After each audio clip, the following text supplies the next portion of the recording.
Assalamualaikum warahmatullahi wabarakatuh. Saya perkenalkan, saya Rika Syarifatul Afida dengan nomor NIM 20111110049.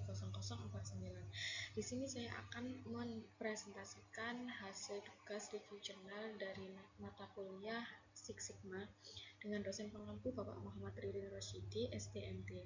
Di sini saya akan mereview jurnal dengan judul Analisis Pengendalian Kualitas Super Absorbent Polimer dengan menggunakan metode Six Sigma. Latar belakang penelitian ini adalah pengendalian kualitas sangat penting dalam proses produksi untuk mencegah kerugian bagi perusahaan. Salah satu metode yang umum digunakan adalah Six Sigma, yang bertujuan untuk mengurangi varian proses dan meningkatkan kepuasan pelanggan dengan target 3,4 kegagalan per 1 juta kesempatan.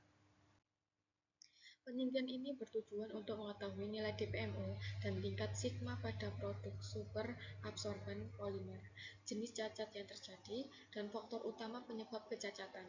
Dengan menerapkan Six Sigma, diharapkan dapat meningkatkan kualitas produk dan mengurangi biaya akibat kualitas rendah. Dengan data yang ada, maka continuous improvement dapat dilakukan berdasarkan metodologi Six Sigma yang meliputi demising. Yang pertama adalah define. Pada tahap define ditentukan proporsi defect yang menjadi penyebab paling signifikan terhadap adanya kerusakan yang menjadi sumber kegagalan produksi.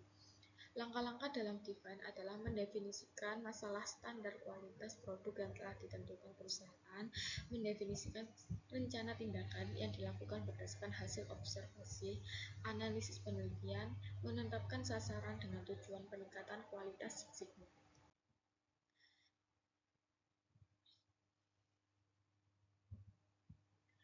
Pada proses define ini terdapat beberapa kecacatan, yaitu pada terdapat black particle atau terkontaminasi warna.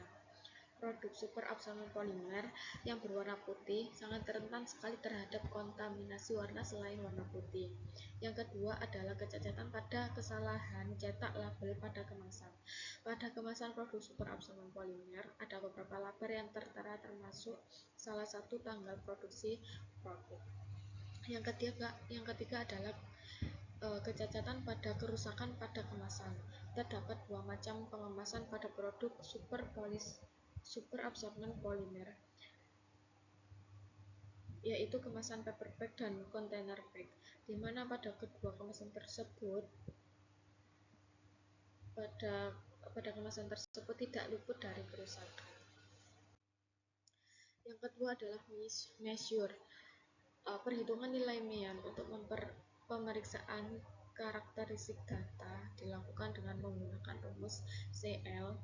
P sama dengan sigma NP dibagi sigma N, di mana N adalah jumlah sampel, NP adalah jumlah kecacatan, P adalah rata-rata proporsi kecacatan. Untuk menentukan batas kendali pengawasan yang dilakukan dengan UCL atau upper control limit atau batas spesifikasi atas, dan lower control limit atau batas spesifikasi bawah. UCL dan LCL dapat dilakukan dengan menggunakan rumus. Yang UCL bisa dihitung dengan rumus P plus 3 akar P 1 min P per N. Yang LCL adalah P min 3 akar P kali 1 min P dibagi N, di mana P adalah rata proporsi kecacatan N jumlah sampel. Ini adalah data measure, di mana presentasi produk cacat adalah jumlah produk cacat per ton dibagi dengan jumlah produksi per ton, di mana jumlah produk cacat per tonnya ini adalah total dari jenis cacat dari black particle, salah cetak, dan cacat kemasan.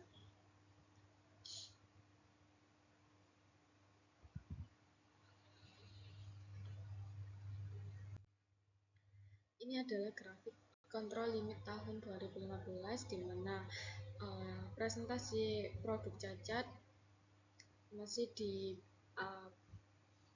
di antara batas bawah dan batas atas. Berikutnya adalah perhitungan DPU dan DPMO, di mana DPU sendiri adalah jumlah produk cacat dibagi dengan jumlah produksi. Jadi untuk contoh nomor 1 bulan pertama yaitu 900 dibagi 1 5482. DPU untuk bulan pertama ketemu 0,058. Nilai DPMO sendiri adalah DPU dikalikan 1 juta. Jadi 0,058 dikalikan 1 juta sama dengan 58132 dengan nilai sigma 3,08. Selanjutnya yaitu analyze, di mana penyebab kecacatan ada 3, yaitu kontaminasi warna, salah cetak label, dan rusaknya kemasan produk. Diagram sebab akibat memperlihatkan hubungan antara permasalahan yang dihadapi dengan kemungkinan penyebabnya serta faktor yang mempengaruhinya.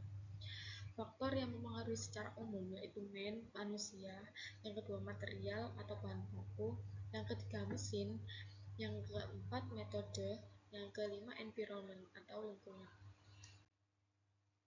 Ini adalah diagram sebab akibat atau fishbone diagram untuk cacat produk kontaminasi warna, di mana pada cacat produk yang disebabkan oleh manusia yaitu kurang teliti, operator baru karena kurang berpengalaman, yang kedua mesin karena sudah tua dan kurang perawatan, kemudian material dari bahan baku yang kurang bagus, dari lingkungan adalah kebersihan dari mesin yang tidak dijaga. Kemudian untuk fishbone diagram dari cacat salah cetak, dari manusia sendiri adalah kurang teliti, kemudian operatornya adalah orang yang baru sehingga tidak berpengalaman. Yang kedua metodenya itu tidak ada pengecekan ulang dan bekerja tidak sesuai dengan SOP. Kemudian untuk mesinnya kemungkinan terjadinya error pada mesin. Kemudian untuk fishbone diagram pada cacat rusaknya kemasan, yaitu pada manusia lebih kurang hati-hati dan kurangnya pengalaman operator. Yang kedua metode yaitu cara penyimpanan yang buruk, kemudian penanganan material tidak baik. Pada material bahan bakunya kurang bagus. Pada lingkungan yaitu kebersihan gudang tidak dijaga. Kemudian adalah improve. Improve adalah rencana tindakan untuk melaksanakan peningkatan kualitas Six Sigma. Setelah mengetahui penyebab kecacatan atas superabsorban polimer, maka disusun suatu rekomendasi atau usulan tindakan perbaikan secara umum dalam upaya menekan tingkat kerusakan.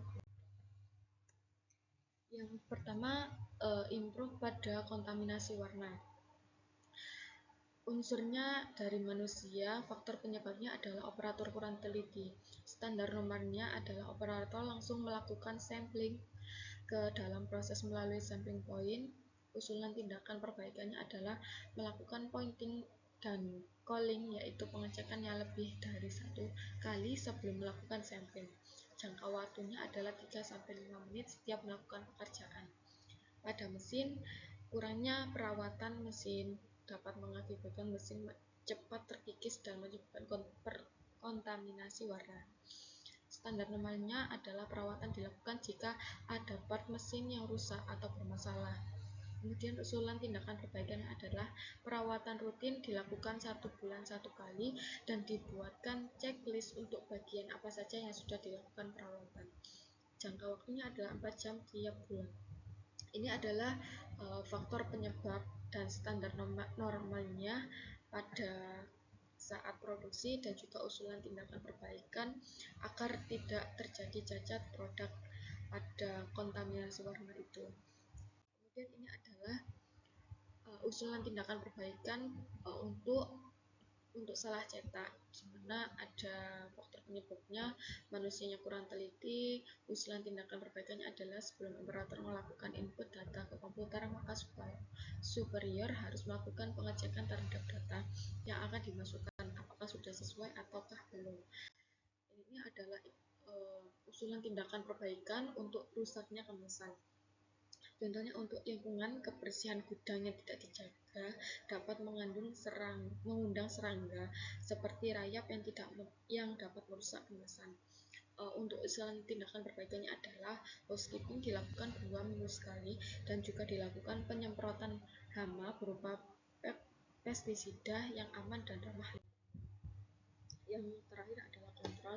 Tahap analisis terakhir dari proyek Six Sigma yang menekankan pada pendokumentasian dan penyebarluasan dari tindakan yang telah dilakukan.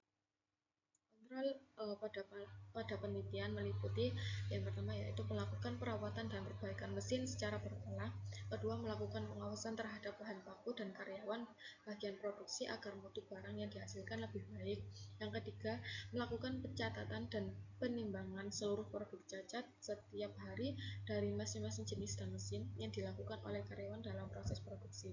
Yang keempat, melaporkan hasil penimbangan produk cacat berdasarkan tipe produk cacat kepada supervisor. Yang kelima, total produk cacat dalam periode 1 bulan dicantumkan dalam monthly manager scorecard atas pertanggungjawaban manajer produksi untuk dilaporkan pada presiden direktur. Kesimpulan dari penelitian ini yaitu berdasarkan pengolahan data yang dilakukan didapatkan nilai sigma 3,07 dengan kemungkinan kerusakan sebesar 58.624 untuk sejuta produksi. Yang kedua, berdasarkan diagram sebab akibat, faktor utama penyebab kecacatan pada produk superabsorban polimer adalah faktor mesin untuk jenis kecacatan kontaminasi warna. Lalu untuk jenis kecacatan salah cetak pada label kemasan, faktor utamanya yaitu faktor manusia. Sementara untuk jenis kecacatan rusaknya kemasan, faktor utamanya adalah faktor manusia. Terima kasih, sekian dari presentasi saya. Mohon maaf atas segala salah yang saya ucapkan. Terima kasih. Wassalamualaikum warahmatullahi wabarakatuh.